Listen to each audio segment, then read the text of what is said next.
This is Boxes and Briefs, a podcast with real-life business stories. But we will be asking the hard questions and challenging traditions.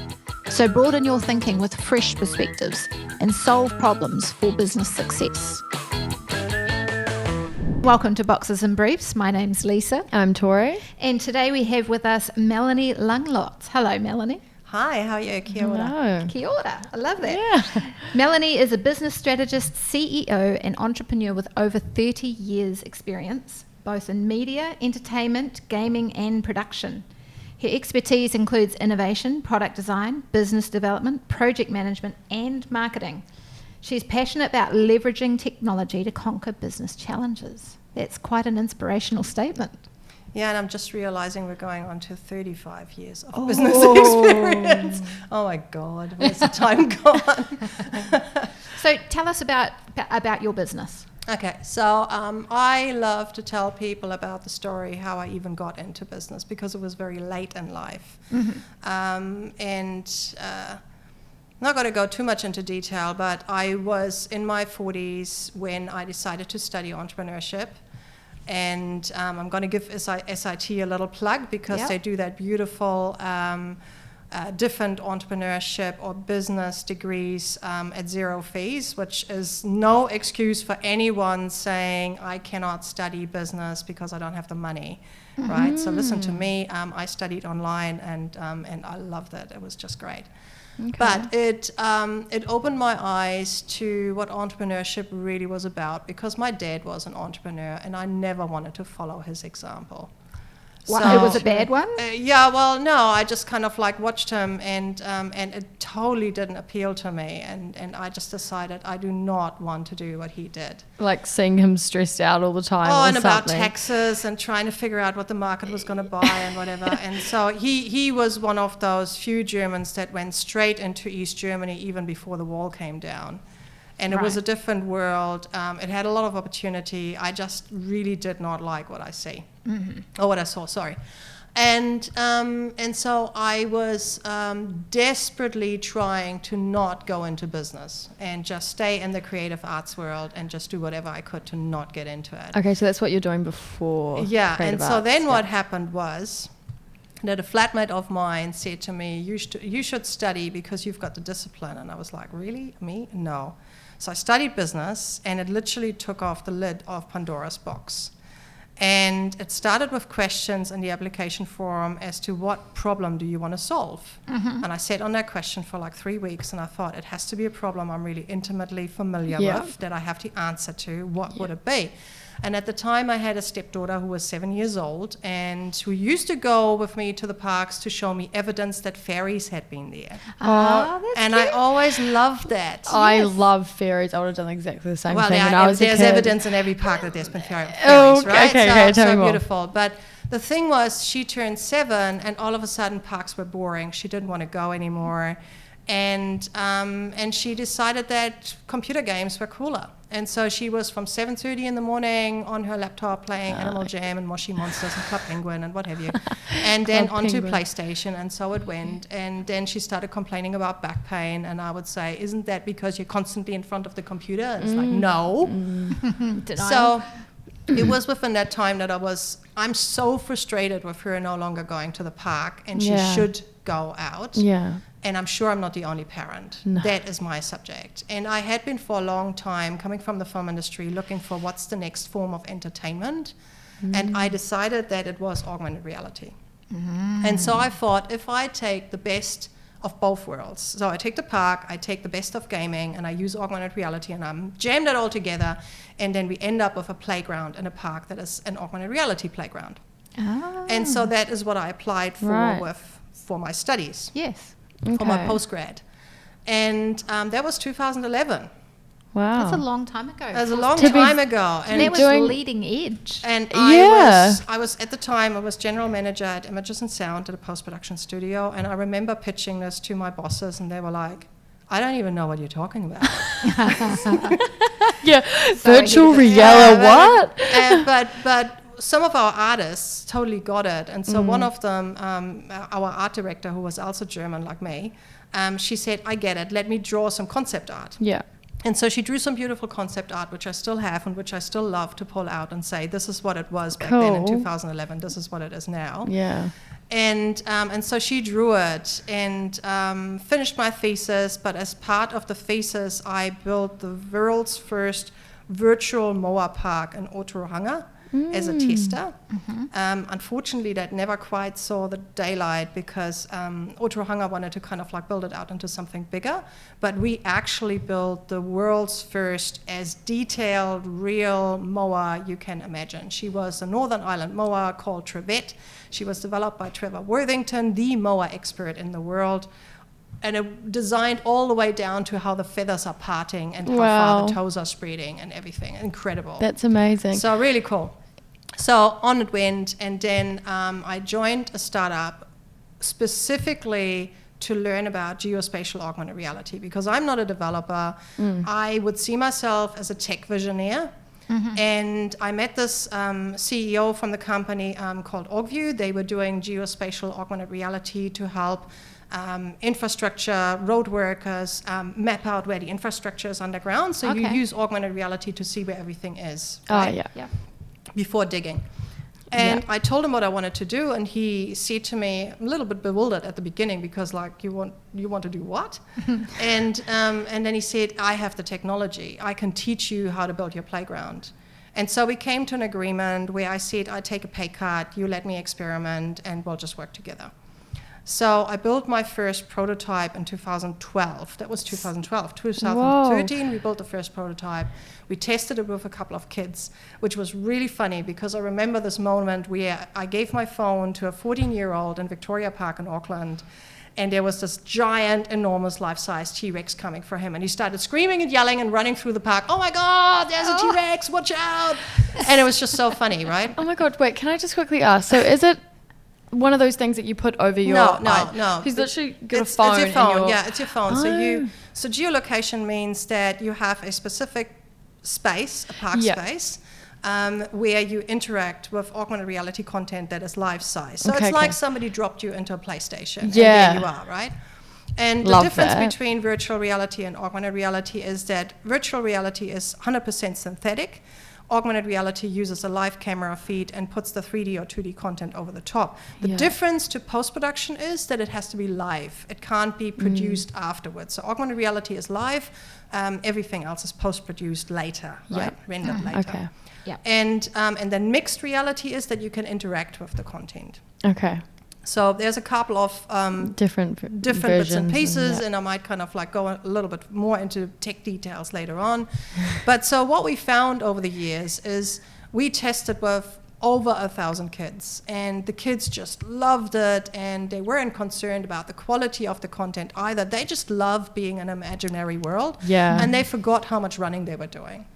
But the key difference for us was because I designed it from the start from the viewpoint of a parent. I wanted it to be safe. So I was looking at the traffic around me. I was looking for park space. I was trying to figure out how can we make the park safer? How can we make sure that the dinosaurs stay in the park and don't roam the car parks and what have you? And so 2015, we got made redundant from Augview.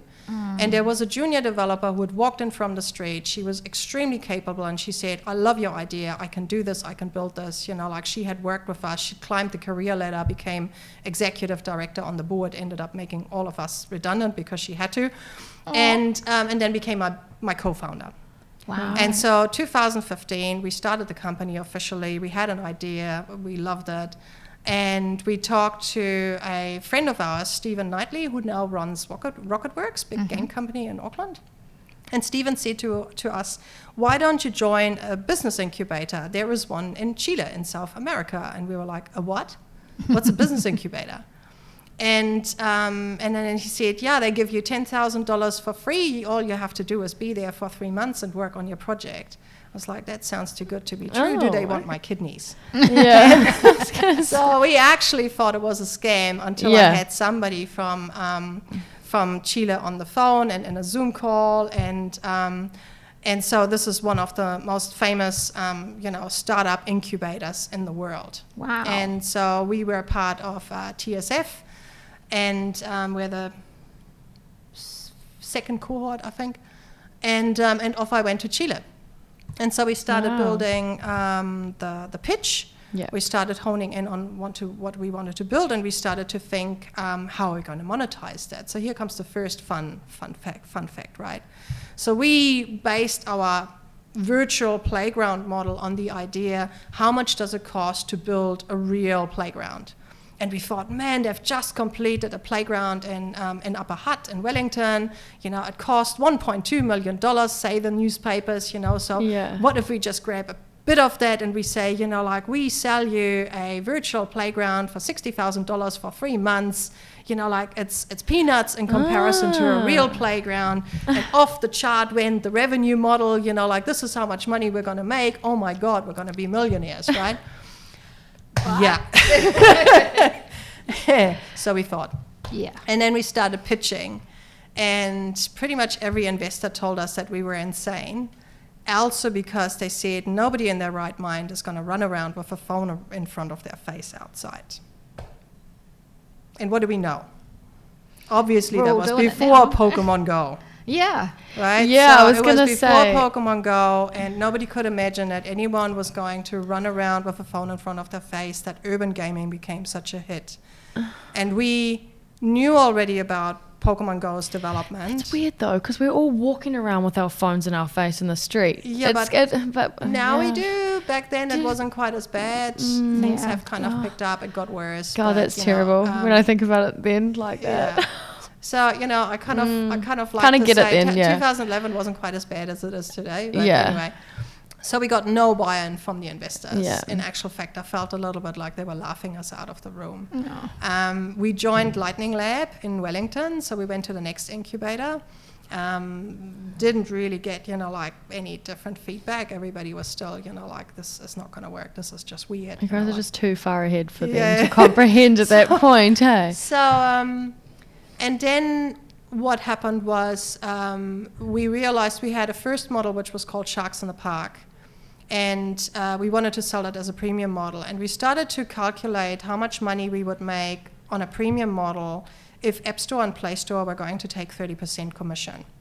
And we thought we need to find a different monetization model, because if we do this, we're never going to make the money to even survive. It's going to take us too long to onboard players, because if nobody understands how this works, we'll have to have some time to onboard, right? Yeah. And somebody, I don't know who gave us the idea, or whether it was us, was talk to the council, talk to Wellington. So we met with the Parks and Recreation people from Wellington Council, showed them what we were planning on doing, and said, this is an augmented reality playground, do you want to trial it? And they had a closed-door meeting with Auckland, Porirua, Hutt, and Wellington City Council. Mm-hmm. And then they came back to us, and remember, we were still hoping to get $60,000 for 3 months. Mm-hmm. And they came back and I said, $2,500 for a year. Oof. They were like, okay. Yeah. Were you thinking at least they're not laughing us out of the room? No, exactly. Yes, exactly. Right. Yeah. At least they're taking us serious. At least they're giving us money. That is validation. We need to get validation. So let's start with that. Yeah. Okay. Right. And so we had our first 4 customers, and we started to work out and validate what works. We had a massive learning curve around health and safety. And we started to learn what are the sort of things that can trip up a phone and actually put the dinosaurs into the car park. So we might think we've done everything, but every phone is different. There are so many different phone types out there. The settings are different. They are changing with every single model coming out, true. or operating system update. So it changes all the time. And so we were still learning how the whole system was reacting, all the way to a compass can, for instance, displace content completely. But then you have people who say, well, Google Maps is accurate, my taxi finds me, Uber finds me, why does your app not find me? So it is a little bit more complicated than that. Yeah. Okay. And again, I'm going to point out that for us the most important thing was to keep kids safe while playing. But we also wanted to have them exercise as much as possible. Yeah. So let's go into learnings. So price point, I guess, was the first one. Yeah. The difference between 60,000 and 2.5. Yeah. The second bit was, how long does it take for the audience to actually learn about disruptive technology? Mm-hmm. Much longer than we thought. Really? How long did you think? I thought it was going to be like a year or maybe 2, and then everybody would have caught up. Yeah, no. And Still not. I don't even know how Pokemon got their game out into the world. do you think it's because it's Pokemon? No, they had And that too, but they had Ingress before that, and Google has got a completely different motivation and business model, so Right. completely different to Yeah. us. So my business partner Amy, she gave us a really good guideline. She said from the start, you want to target families and kids, we need to look at our values. And they became core to everything that we're doing now. So I'm going to drum home values really hard. Yeah. Be clear on what is important to you, to your team, to why you're doing this, why are you doing Yeah, this. because you want families to trust Yeah. you, right? Yeah. Exactly, it's Yeah. the trust. Yeah. It's the Yeah. trust, it's your reputation. Yeah. If your reputation is ruined, you're out of the business. Okay. So she said, okay, let's make this no advertising, no in-game monetization. So we have to find a different model, which was councils. No data mining, and we have to make sure it's violence-free, so no shooting games, and we have to probably stay away from any sort of opinionated religious content, so make it safe and neutral, and Yeah. make it gender neutral, which was a really interesting one that she already back then threw in there, which Yeah. wasn't Yeah. so much on the radar for me back then. Yeah. Yeah. That's early. Yeah. Yeah. Yeah. So those were kind of like the criteria that we said yes or no to, depending on what opportunities we got or what feedback Okay. we got in terms of what people wanted. So you had a checklist that you Yeah. ran every new opportunity past. Absolutely, Nice. absolutely. And there were a lot of discussions and arguments, as you can imagine. I came from advertising and film industry, so for me, certain opportunities with corporates seemed like gold, whereas Amy said, wait a minute, Yeah. they can actually use us to greenwash their brand, and we are not going to come away as well as you might think. Yeah. Looks good on the outside, but Yep. once you've done it, it actually can do a lot of harm to your brand. Right. Okay. So that was all really, really brilliant advice. We started adding more and more games into Magical Park. We had a massive success in 2017 where we did a huge rollout across New Zealand and Australia. And I remember Amy and we booked in 176 parks in 3 weeks. Ooh, Whoa. Yeah. that is a big spike. It was a really huge spike, Yeah. and just everything just went nuts. What we weren't prepared for and where we hadn't done enough research is really understanding what was important to our clients and why. Okay. Yeah, like why did the parents want them to have this game or what, like that kind of thing? But the parents weren't the client. No, the They're the councils. users. Yeah. Oh, sorry. Yeah. Yes. Why users? No, this is Yes. important what you've just outlined, Yes. because a lot of people get tripped up with that. Who is actually the person who's paying for it? Who is the user? In our case, user and client weren't the same people. Right. Okay. For a lot of people, they are. Yeah. But for us, it wasn't. Yeah. right? Okay. Good point. Yeah. Yeah, so we were business to government, and government was responsible to market it to their community. Uh-huh. That wasn't our job. So even Yeah. marketing wasn't our job. Yeah. Our job was to provide a software that would be safe, Yeah. that was within certain guidelines, was respecting a certain value system, Yeah. and would work. So Yeah. what happened? Why did suddenly you have 127 parks? Well, basically because, like all the various cities really wanted to give it a go, wanted to trial it out, for events. Did and they like it get was together and have a fantastic. conference and decide this is it? We're all going to do it. That's actually, so now we're going into marketing. How do you find your customers? Yeah. I just want to kind of like go back to the bottleneck that then happened that Okay. completely destroyed the entire opportunity. No. Okay. Let's go back to that. And and so what it was, and what we didn't understand about our clients was that they have a responsibility to show to the ratepayers what have they done with the money. Right. And we didn't understand that responsibility. And so all the analytics that we had in the back end were hand-picked at the time. Right. So we had the analytics, but it wasn't automated. So imagine every weekend, 150 cities come to you and say, I would like to have my data, my analytics data for the weekend. And nothing was Impossible. automated. Yeah, exactly, impossible.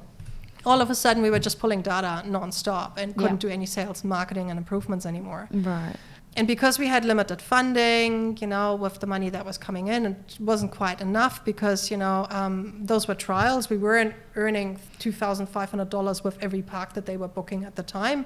We were doing short pop-up parks. Where people could trial it for like a week or two. Yeah. So we gave them like a trial and a sample, but we charged for it. I think this is the other thing that I would encourage people to do.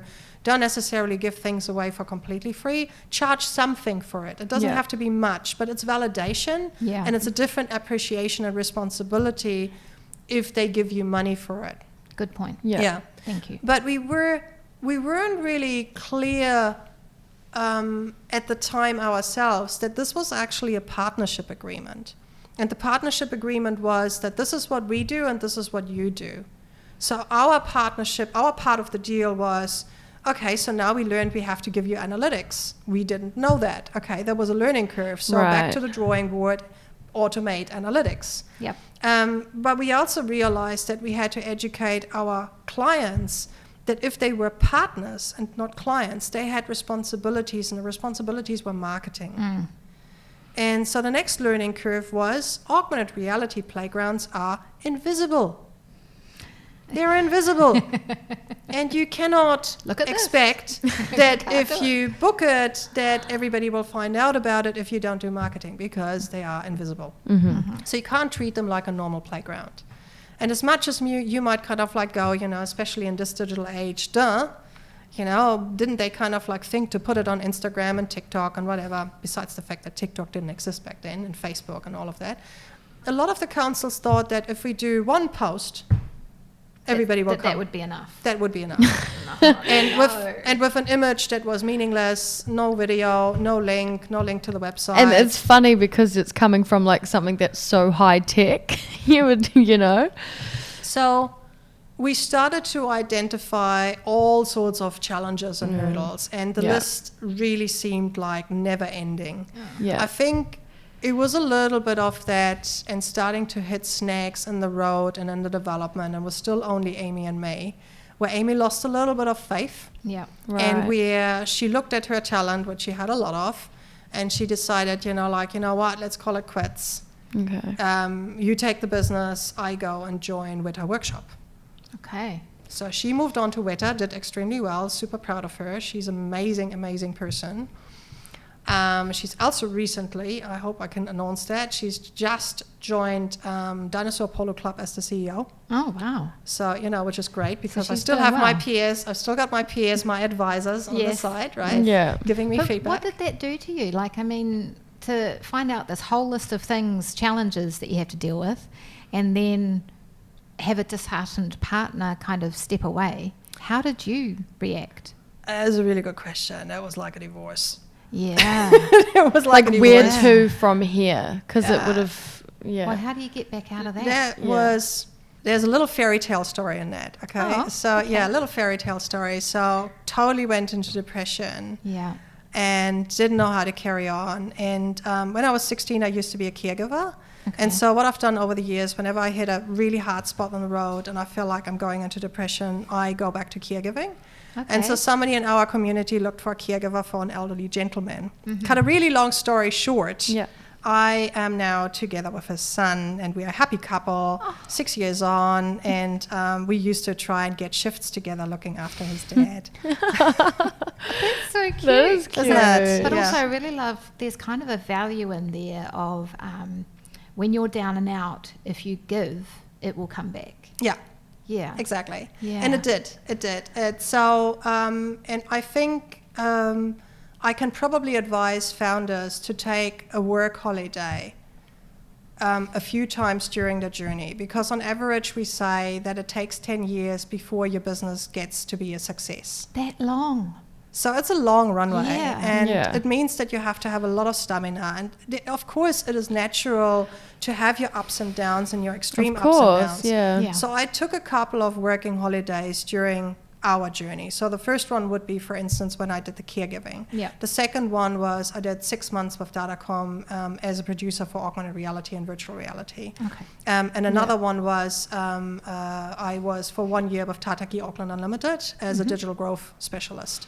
Okay. So the company would still be running, and I would put people in place to do my job, which gave me two things. Objectivity, so actually stepping away, no longer being subjective, but actually objective, and giving somebody else a chance to make some contributions and put some ideas forward that I may not have had. Did anybody ever look at that as though you must have to work to go out and get some money because it's not working? But it doesn't matter. Because quite frankly, that is what it is. If you're doing something that is disruptive, if you're doing something that is new, and that is not journey. And that is not just a slight variation of something that already exists. You've got to hustle that's what you have to do. You just got to pull yourself together and just manage your own energy levels and your own mental health more than anything. And so for me, I noticed every single time having that financial injection where I could take a financial breather and go like, oh my God, it's so good to earn some money. But also have other people that come into the team, put their ideas on the table, take ownership of what's going on. And then looking at it from the outside in, and every single time I did that. That's refreshing, and it's good to have people that you trust to actually do that. I mean, that's got to be key as well, otherwise. And every single time I did that, the team grew. So the second time I stepped away and I joined Datacom, when I came back, we grew the team, and all of a sudden I had a development team. Surprise! Exactly, right? But that wasn't going to happen, I think, if I had stayed within almost like blinkers a on. box, like tunnel vision kind of thing, right?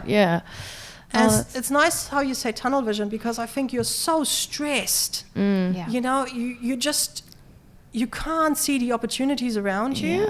And especially you can't see opportunities for pivoting. You're just too stuck. Stuck in that one sort of lane. Awesome. Boxes and Briefs is proudly brought to you by Gilligan Sheppard, the problem solvers in business. Okay, Melanie, what are your top 3 priorities when it comes to running your own business? So for me, what's been given me energy is 100% my team. My team is my top priority, and that is because if I look after my team, they not only look after me, but they look after the business. And that translates into some really high quality, into some innovation, and just some really good work, and a great climate to work in. Of course. Somewhere you want to be. Exactly. And then okay, number 2? Number 2, and I'm not entirely sure whether that is part of the team, I guess it is the values. So we are extremely value driven. And as I said earlier on, you know, we the values guide us. They guide us as to what we do, what we don't, but they also guide us as to how we resolve conflicts. Or how we choose where we need to go, where we need to pivot. You know, so all of it is our North Star. What are they? Do you mind me asking? What are they? Caring for each other. So we've got a very diverse team. We're extremely inclusive. So we've got everything in the team that you can, or everyone with all sorts of different angles that you can imagine. And everybody has got different needs. So because everybody has different needs, the first thing that I ask from the people, from the team, is respect. Respect for everybody else. Empowerment is really important. Inspiration is really important, and we recently had a values workshop with the team, so we're not entirely finished with the values for the team that the team picked. Like the individual team? No, the team, the Geo AR Games team. So these are the values that I'm putting forward at the moment, but the one that stuck out that the entire team agreed on was good vibes. I love that. That's awesome. That kind of does, like, all of those things that you just listed, having all those would equal good vibes. So good vibes is the one thing that everybody agreed on, and said, you know, like, so that needs to be internal and external. Love that. All right, so back on to the 3 priorities. The third one, would that be self? No, still not. Still not. The third one for me would be... actually, you know what? It's value engineering.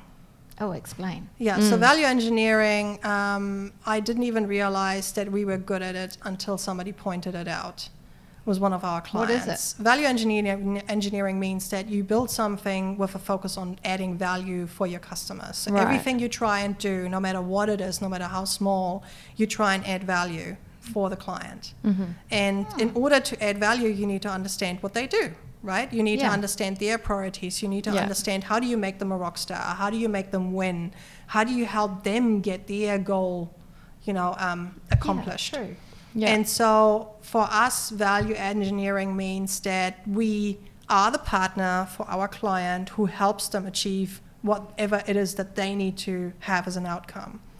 And this is probably where I should segue just really quickly as to what we're doing now, because we started with Magical Park. This is not what we're doing anymore as such. Okay. So the value engineering led us to realize that all cities around the world have got the same problems.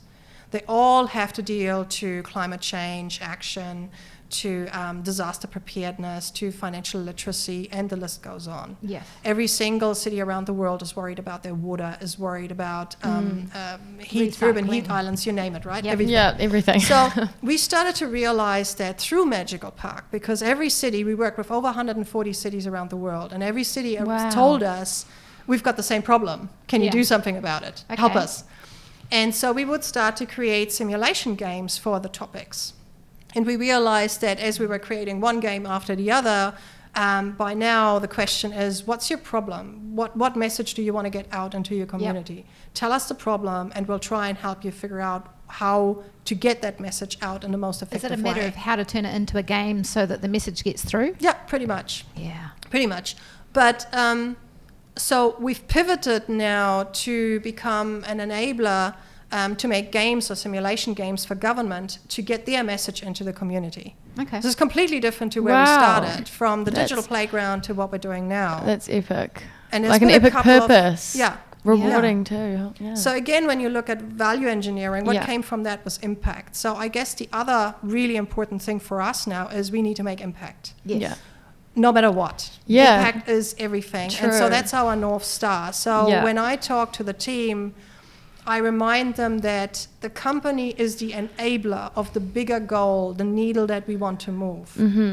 So it goes beyond us. It goes beyond what we do. We are just a tiny little spark. We're a Yeah. catalyst, Yeah. and we Yeah. enable other people, communities, to make a difference within their space. Yes. In that way, create impact output. Speaking of your impact, Yes. there's this thing we found on your website, Arkina. Yeah, Arkina. Yeah. Yeah. What is that about? So that is impact certification.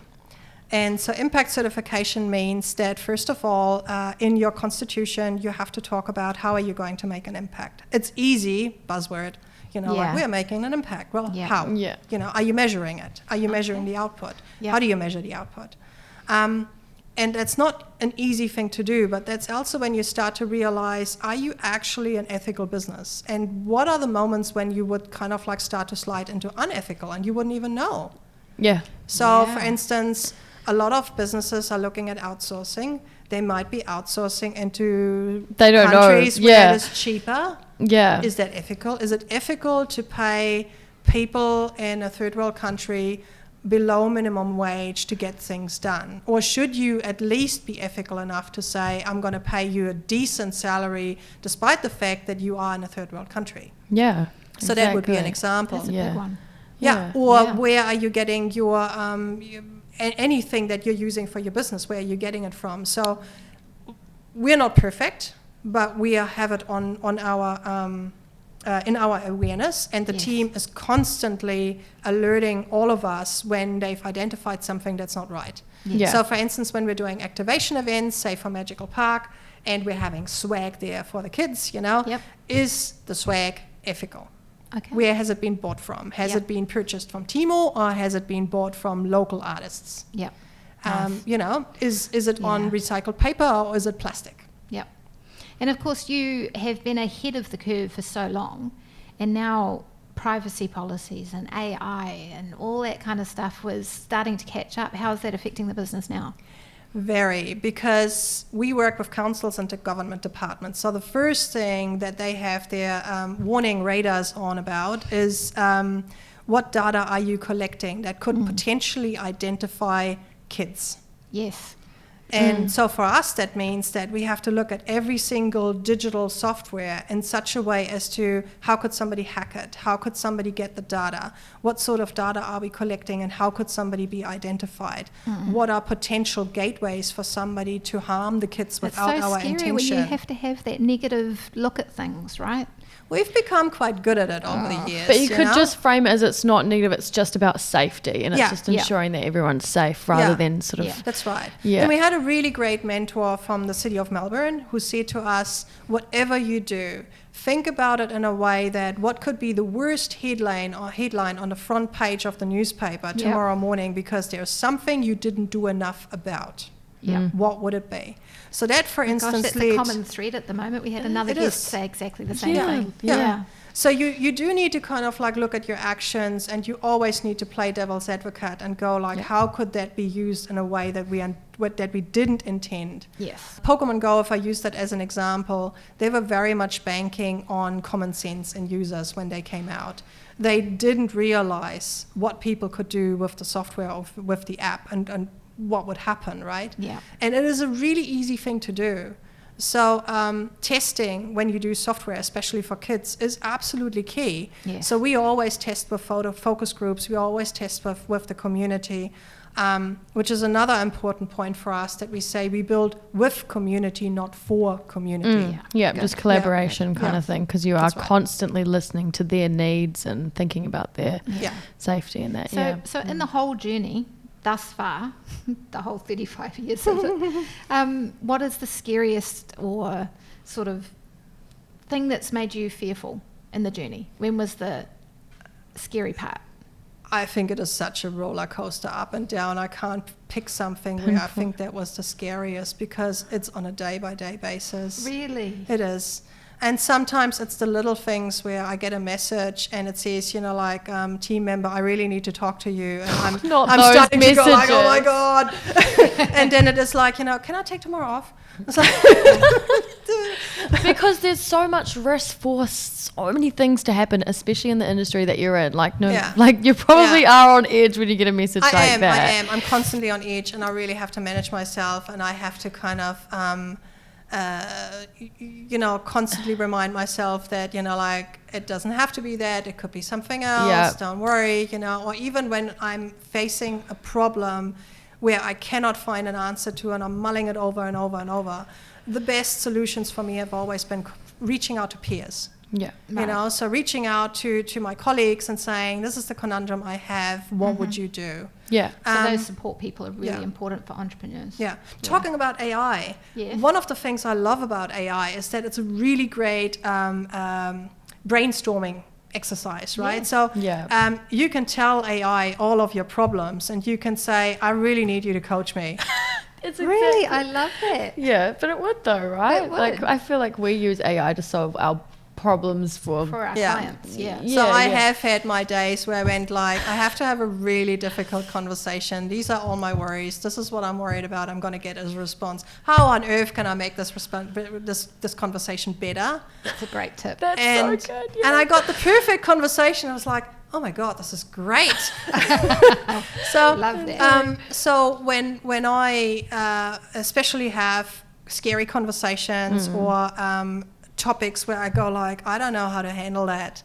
And sometimes for me, I'll totally admit, I'm so flippin' old school.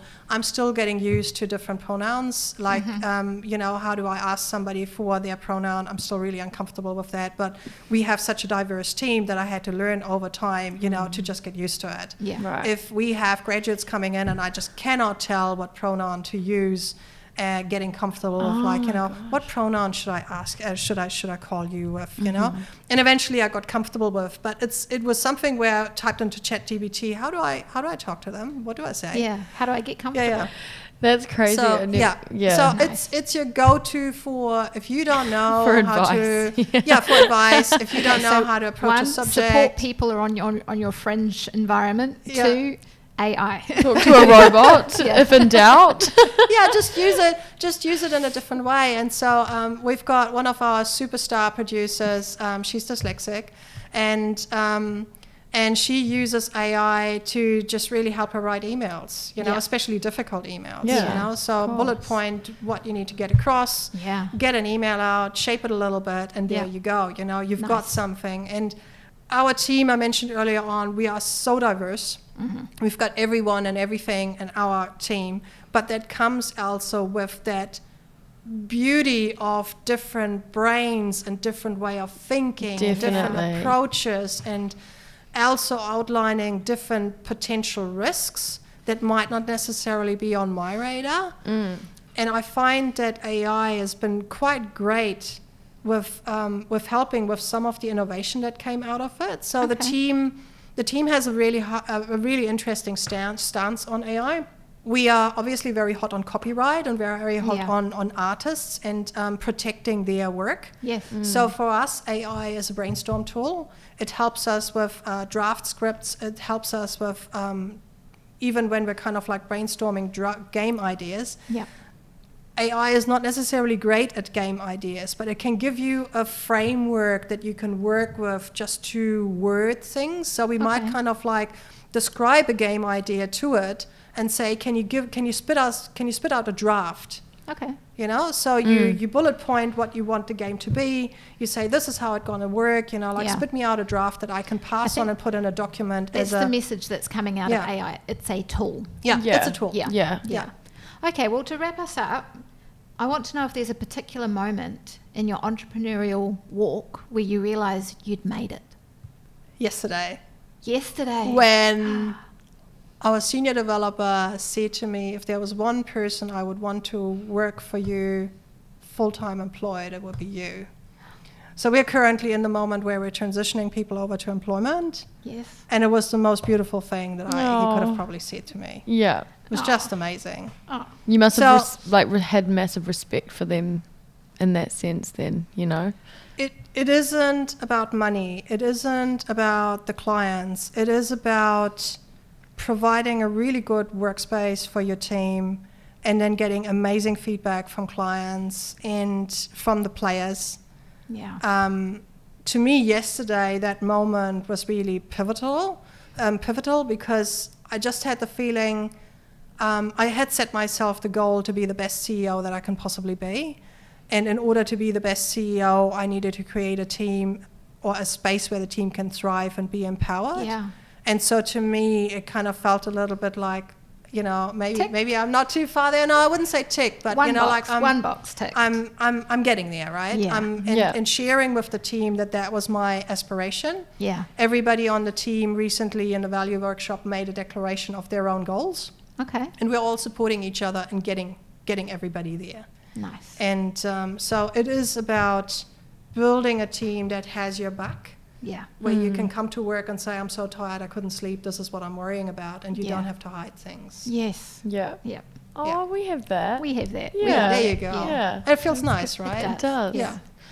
Well, Melanie, thank you so much for your time. It's been eye-opening to hear about your journey, and we wish you all the best for it continuing. Thank you so much. If our listeners want to get in touch with you, how can they find you? Are you on LinkedIn? Yeah, definitely. On LinkedIn, that's probably the best. Just be patient with me responding.